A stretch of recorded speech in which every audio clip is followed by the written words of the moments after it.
produktivitas. Produktivitas adalah faktor utama dalam keberhasilan individu maupun organisasi, mencerminkan efisiensi dalam mengelola waktu, sumber daya, dan tenaga untuk mencapai hasil optimal. Dalam bisnis, produktivitas yang tinggi meningkatkan keuntungan, inovasi, dan keberlanjutan usaha. Di sektor pemerintahan, produktivitas memastikan penggunaan sumber daya yang efektif untuk pelayanan masyarakat. Pada tingkat individu, produktivitas berkaitan dengan pencapaian pribadi dan profesional. Sementara dalam pendidikan, produktivitas mahasiswa menentukan efektivitas dalam menyerap ilmu dan menyelesaikan tugas akademik. Namun, produktivitas menghadapi tantangan baik dari faktor internal seperti motivasi dan manajemen stres maupun eksternal seperti kebijakan organisasi dan teknologi. Ada beberapa produktivitas. Yang pertama ada produktivitas tenaga kerja. Produktivitas tenaga kerja diukur dengan membandingkan output yang dihasilkan dengan input berupa waktu, dan tenaga kerja juga menggunakan metode yang meliputi output per jam kerja, yaitu mengukur jumlah output yang dihasilkan dalam 1 jam. Output per pekerja yaitu menilai efisiensi individu dalam produksi. Yang ketiga ada pertumbuhan produktivitas, yaitu membandingkan produktivitas dari waktu ke waktu. Dan ada indikator kualitatif, yaitu melihat aspek kualitas kerja dan kepuasan pelanggan. Produktivitas modal. Produktivitas tenaga kerja diukur dengan membandingkan output dengan input, waktu, dan tenaga kerja. Beberapa metrik utama meliputi 1. Output per jam kerja sama dengan mengukur jumlah output yang dihasilkan dalam 1 jam kerja. Yang kedua, output per pekerja sama dengan menunjukkan efisiensi setiap pekerja dalam menghasilkan output. Yang ketiga, pertumbuhan produktivitas sama dengan melihat perubahan produktivitas dalam waktu ke waktu. Dan yang keempat, indikator kualitatif sama dengan termasuk kualitas hasil kerja, tingkat kesalahan, dan kepuasan pelanggan.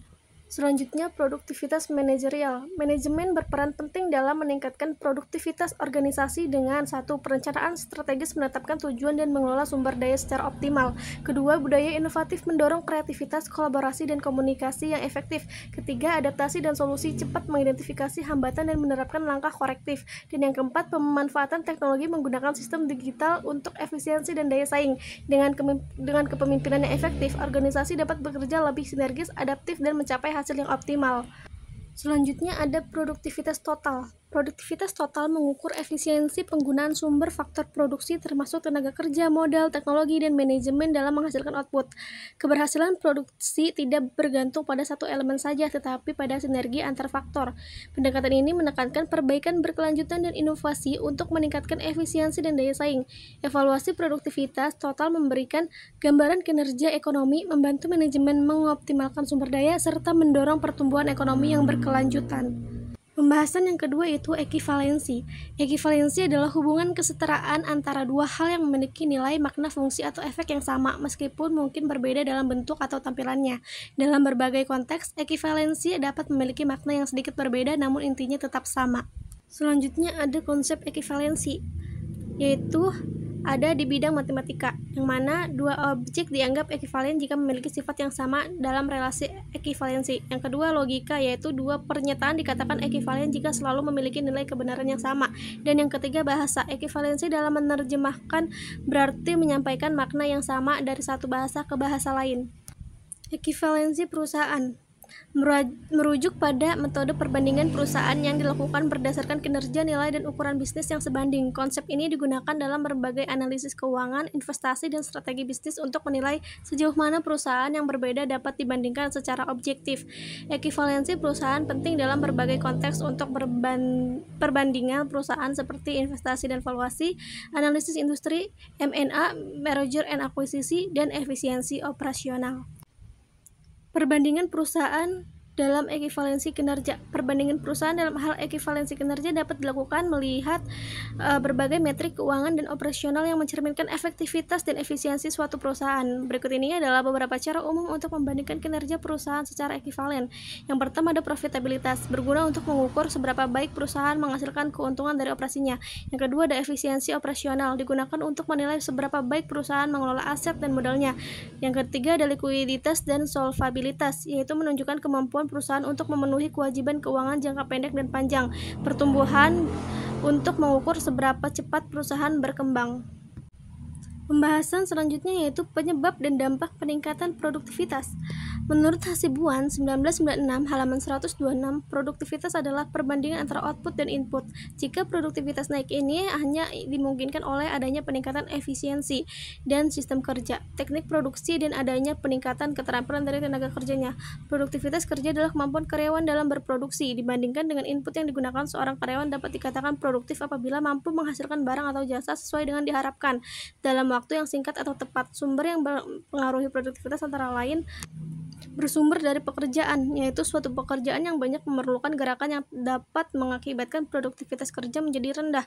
Oleh karena itu, agar gerakan dalam melakukan pekerjaan cepat dan tepat, terlebih dahulu diadakan time and motion study. Dengan dua studi tersebut, dapat tercipta gerakan-gerakan yang efektif dan dapat memperlancar pekerjaan sekaligus mengurangi kesalahan karyawan.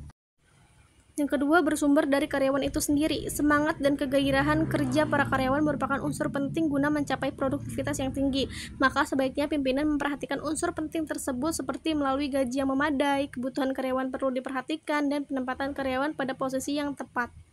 Pembahasan berikutnya yaitu siklus produktivitas dan tahapan produktivitas. 1. Pengertian siklus produktivitas adalah rangkaian langkah yang terstruktur dan berkelanjutan dalam upaya meningkatkan efisiensi dan efektivitas dalam menggunakan sumber daya untuk menghasilkan output. Siklus ini melibatkan beberapa tahapan yang saling terkait, mulai dari perencanaan, pelaksanaan, evaluasi, hingga perbaikan berkelanjutan. Tujuan dari siklus ini adalah untuk mengidentifikasi area yang membutuhkan peningkatan, menerapkan perbaikan, dan memastikan bahwa proses produksi atau operasional berlangsung secara lebih efisien dari waktu ke waktu. Selanjutnya yaitu evaluasi produktivitas. Evaluasi produktivitas penting dilakukan untuk mengetahui apakah telah terjadi peningkatan atau penurunan produktivitas pada suatu perencanaan, baik jangka pendek maupun jangka panjang. Tanpa melakukan evaluasi, penilaian terhadap suatu hasil pengukuran produktivitas menjadi rancu, dalam arti tidak bisa dilakukan apakah nilai produktivitas itu baik atau buruk. Selanjutnya, pembahasan perencanaan produktivitas. Perencanaan peningkatan sistem produktivitas. Sefogianya berdasarkan pada identifikasi akar penyebab penurunan produktivitas yang telah dilakukan dalam evaluasi sistem produktivitas. Program-program spesifik yang berkaitan dengan peningkatan atau perencanaan produktivitas. Perencanaan peningkatan sistem produktivitas, sefogianya berdasarkan pada identifikasi akar penyebab penurunan produktivitas yang telah dilakukan dalam evaluasi sistem produktivitas. Program-program spesifik yang berkaitan dengan peningkatan atau perbaikan terus-menerus dan sistem produktivitas harus didesain berdasarkan informasi yang diperoleh melalui analisis dan evaluasi secara komprehensif dan mendalam terhadap sistem produktivitas perusahaan itu. Perencanaan peningkatan sistem produktivitas berkaitan dengan upaya membangkitkan kesadaran akan peningkatan produktivitas perusahaan. Perlu dilakukan perencanaan terhadap beberapa hal berikut, yaitu pertama, menyiapkan informasi, kedua, menyiapkan saluran-saluran, ketiga, memilih berbagai media, keempat, menciptakan suatu kesan, dan yang kelima, melakukan suatu survei atau angket. Selanjutnya, productivity improvement and sustaining. Produktivitas adalah ukuran efisiensi dalam menggunakan sumber daya untuk menghasilkan output. Dalam konteks bisnis, produktivitas seringkali diukur sebagai rasio antara output yang dihasilkan dan input yang digunakan dalam proses produksi. Misalnya, dalam industri manufaktur, produktivitas dapat diukur sebagai jumlah produk yang dihasilkan per jam kerja. Metode ini memberikan gambaran yang jelas tentang seberapa efektif perusahaan dalam memanfaatkan tenaga kerja, material, dan mesin. Oleh karena itu, pemahaman yang tepat tentang produktivitas sangat penting bagi manajer dan pemimpin bisnis. Faktor-faktor yang mempengaruhi produktivitas. Yang pertama adalah sumber daya manusia, yaitu salah satu faktor paling penting yang mempengaruhi produktivitas. Kualitas tenaga kerja yang mencakup keterampilan, pengetahuan, dan motivasi sangat berpengaruh pada kinerja organisasi. Yang kedua ada teknologi, yaitu salah satu pendorong utama produktivitas di era modern. Dalam banyak industri, penggunaan teknologi canggih telah mengubah cara perusahaan beroperasi dan berintegrasi dengan pelanggan mereka. Yang ketiga, proses kerja. Desain proses kerja yang efisien adalah elemen kunci dalam meningkatkan produktivitas. Proses kerja yang tidak terstruktur atau tidak efisien dapat menyebabkan pemborosan waktu dan sumber daya. Strategi peningkatan produktivitas. Yang pertama ada pelatihan dan pengembangan karyawan. Merupakan investasi penting yang dapat meningkatkan produktivitas secara signifikan. Karyawan yang telah terlatih dengan baik cenderung lebih percaya diri dalam melaksanakan tugas mereka yang berujung pada peningkatan efisiensi. Yang kedua ada investasi dalam teknologi, yaitu langkah strategis yang dapat memberikan dampak signifikan pada produktivitas. Dalam era digital, saat ini perusahaan yang mengadopsi teknologi terbaru seringkali memiliki keunggulan kompetitif yang signifikan. Yang ketiga, pengembangan proses yang efisien, yaitu elemen kunci dalam meningkatkan produktivitas. Proses kerja yang tidak terstruktur atau tidak efisien dapat menyebabkan pemborosan waktu dan sumber daya. Pengaruh stres lingkungan dan budaya kerja terhadap produktivitas kerja karyawan. Yang pertama ada pengaruh stres kerja terhadap produktivitas kerja karyawan PT Sari Agung Medan. Dalam teori yang dikemukakan oleh Siagan 2017, halaman 300, dikatakan bahwa stres kerja merupakan kondisi ketegangan yang berpengaruh terhadap emosi, jalan pikiran, dan kondisi fisik seorang karyawan. Stres yang tidak diatasi dengan baik biasanya berakibat pada ketidakmampuan karyawan untuk berintegrasi secara positif dengan lingkungannya, baik dalam arti lingkungan pekerjaan maupun lingkungan luar lainnya. Hal ini membuat karyawan yang bersangkutan akan menghadapi berbagai gejala negatif yang akhirnya akan berpengaruh terhadap produktivitas kerjanya. Yang kedua ada pengaruh lingkungan kerja terhadap produktivitas kerja karyawan PT Sari Agung Medan. Dalam teori yang dikemukakan oleh Bambang 2017 halaman 24 dikatakan bahwa produktivitas kerja karyawan dapat didorong oleh lingkungan kerja yang kondusif. Lingkungan kerja yang dimaksud adalah seperti kerapihan, kebersihan, kenyamanan suhu ruangan, ventilasi udara, penerangan cahaya, dan fasilitas kerja yang memadai.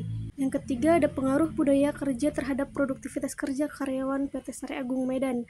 Dalam teori yang dikemukakan oleh Draha 2018 halaman 30 dikatakan bahwa budaya kerja merupakan sekelompok pikiran dasar atau program mental yang dapat dimanfaatkan untuk meningkatkan efisiensi kerja dan kerjasama manusia yang dimiliki oleh suatu golongan masyarakat.